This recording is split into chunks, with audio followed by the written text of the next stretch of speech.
امریکہ کے وزیر خارجہ مائک پومپیو نے کہا ہے کہ عالمی مالیاتی فنڈ یا IMF چین کے قرض اتارنے کے لیے پاکستان کو فنڈز نہ دے۔ مزید تفصیلات کے لیے ہم چلیں گے ندیم یعقوب کے پاس۔ ندیم، مائک پومپیو دیکھ رہے ہیں ہم کہ پہلے اعلیٰ امریکی عہدیدار ہیں جنہوں نے پاکستان کی نئی آنے والی حکومت کو ایک سخت پیغام دیا ہے۔ مزید تفصیلات دیجیے ہمیں۔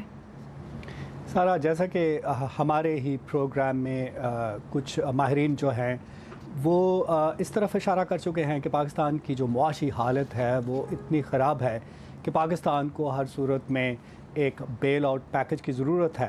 تو اسی سیناریو میں امریکی وزیر خارجہ کا CNBC کے ساتھ ایک انٹرویو میں IMF کو کہنا کہ وہ پاکستان کو قرضے فراہم نہ کرے، ایک بیل آؤٹ پیکج نہ دے جس سے وہ چین کے قرضے جو ہے وہ ادا کر سکے، یہ بہت اہمیت کا حامل ہے۔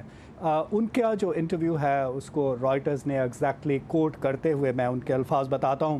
اس بات کا کوئی جواز نہیں کہ IMF کے ٹیکس ڈالر اور ان سے منسلک امریکی ڈالر جو IMF کی فنڈنگ کا حصہ ہیں چین کے بانڈ ہولڈرز یا خود چین کے کام آئیں۔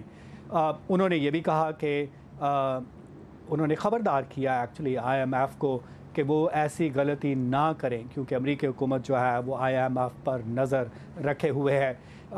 تاہم انہوں نے امریکی وزیر خارجہ نے یہ بھی کہا کہ امریکہ جو ہے وہ پاکستان میں نئی حکومت کے ساتھ مل کر کام کرنے کے لیے تیار ہے۔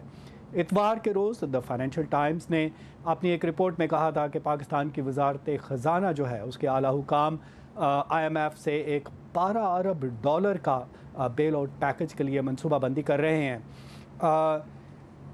IMF کی ترجمان جو ہے انہوں نے ابھی تک انہوں نے اس بات کی تصدیق کی ہے کہ پاکستان کی طرف سے انہیں بیل آؤٹ پیکج کے لیے یا کسی پروگرام کے لیے کوئی باقاعدہ جو درخواست ہے وہ ابھی تک موصول نہیں ہوئی ہے۔ جی سر۔ آل رائٹ، ندیم یعقوب ہمارے ساتھ تھے کیپٹل ہل سے۔ Thank you Nadeem.